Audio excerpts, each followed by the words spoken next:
This TikTok of a wife complaining about her husband has completely divided the internet. On one side, you have people completely agreeing with her and relating her experiences to their own relationships. But on the other side, you have people who think she's one thing, batshit crazy. What's the answer? Well, maybe both sides have a point, but let's take a look. My husband and I had 4 kids. We both worked full time. We had been together for 16 years at this point. We've been together since high school. And on paper, I have an amazing husband. He is incredibly supportive. He's kind. He's loyal. He's a great dad. He's very hands-on. He's an active participant. He's always present. Like, on paper, what else could I ask for? But in reality, my experience is very similar to the experience of other women.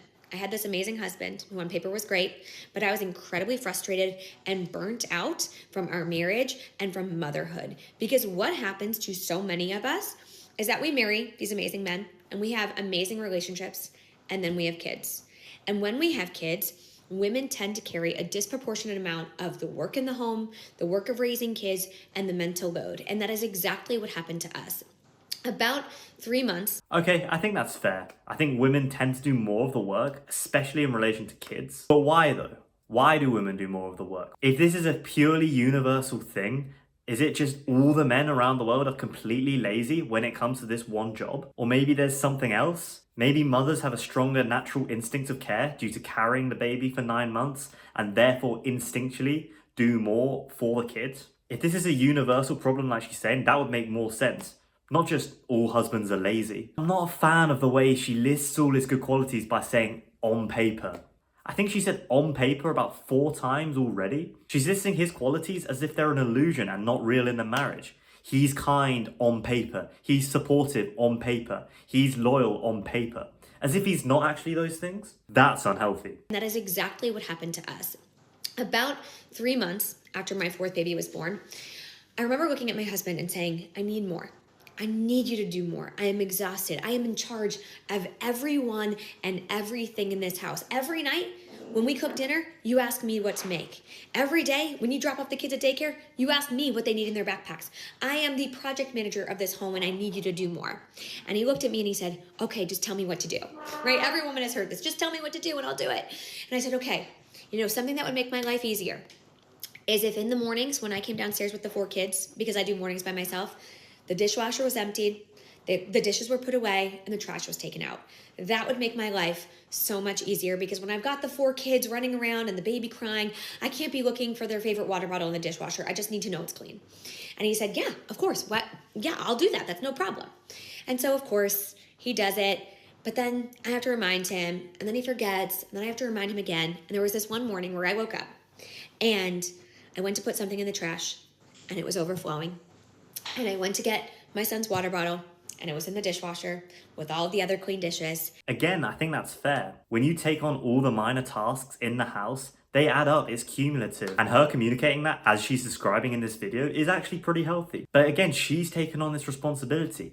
I get someone has to do it and it's frustrating for her that she's doing all this work, but is that her husband's fault? Can he be blamed for not doing work his wife is doing if she doesn't communicate it? She has communicated it here, but it's not always easy to tell. We're not mind readers. And I felt so disrespected and unseen and unvalued at that point in time. And I remember texting my husband being like, what happened?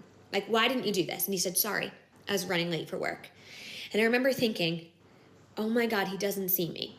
Because what he's done has now made me late for work. And he doesn't care about that. He doesn't care about the impact on me. And he doesn't see how every single thing in our home happens because I ask him to do it, or because I do it myself, or because I planned and organized it. The diaper bag is full because I filled it, right? I put the wipes in there. And I felt so frustrated. And I remember thinking, what's the point? What's the point of doing this with someone else? I might as well just do it alone. Right, so this is where she loses me. I get that it's frustrating if your husband sometimes doesn't do something he was supposed to do, like empty the dishes. But surely everyone can see sometimes some responsibilities are more important than others. He didn't do the dishes that morning because he's late for work, out providing for you, for his family. I get that it's frustrating and you're allowed to be upset with him in the moment. This was years ago. And the way she's recounting it, she still seems really, really upset by it. Surely she would have had the hindsight to say, you know what, it was frustrating, he didn't do the dishes, but he meant well, he was out there providing for his family. It really should have been forgotten about by now. But no, she's out here on TikTok exposing him, playing down his qualities by describing them as on paper, and making it seem like him forgetting to do the dishes was disrespectful to her. And the fact she's saying to the internet that she considered divorce over this while ignoring his on-paper qualities boggles my mind. Her whole video is about how she wasn't being appreciated in this scenario, but there's not an ounce of appreciation for her husband or empathy for her husband. It's not even the fact she's retelling this story because it can be useful for other people's relationships. It's the way she's saying it and the emotion she's saying it with. The way she recounts how she considered divorce. How do you think that looks for the husband? But we need to really assess in our homes what the work looks like. Because in most homes, the data supports this, women do a disproportionate amount of the work. They just do. They do more of the cooking and the cleaning and the laundry and the childcare while also working full time. And men have more time for things like their hobbies, like golf, for example, or just working out, running a marathon, right? And so we need to have hard conversations about what our time looks like, what our labor in the home looks like, what is invisible labor. We have to talk about these things. And when we don't, the alternative is that you no longer have a marriage. Again, I actually think it's good that she's raising topics for conversation. To have a happy marriage, there should be an equal divide. And it seems like she's done a good job at communicating that with her husband. However, it's just so fixed on her perspective. She's talking about how women have to do all the housework and men get time to play golf and do their hobbies. If we're going to talk about data, why don't we also talk about the data that shows that men, on average, work more hours and provide more of an income for their families? If we're going to talk about equity, we can't just say what women are doing more of and then completely disregard what men are doing and just discount it if they're just playing golf and having a free ride. Marriage is tough. Dividing responsibilities is tough. As society's progressed and women have entered the workplace, the division of responsibilities has become more vague. And what I see here is a woman who felt underappreciated in her marriage for the responsibilities she was carrying out. And that's a fair thing to be upset about, and it's a common thing to be upset about. However, it's not fair to complain about lack of appreciation and then do exactly the same thing for your husband. That's bullshit. And it diminishes the value of your point. How can I have empathy for your struggles, which is what you're trying to get by putting this on TikTok? But how can I have empathy if you can't have empathy for your own husband's struggles?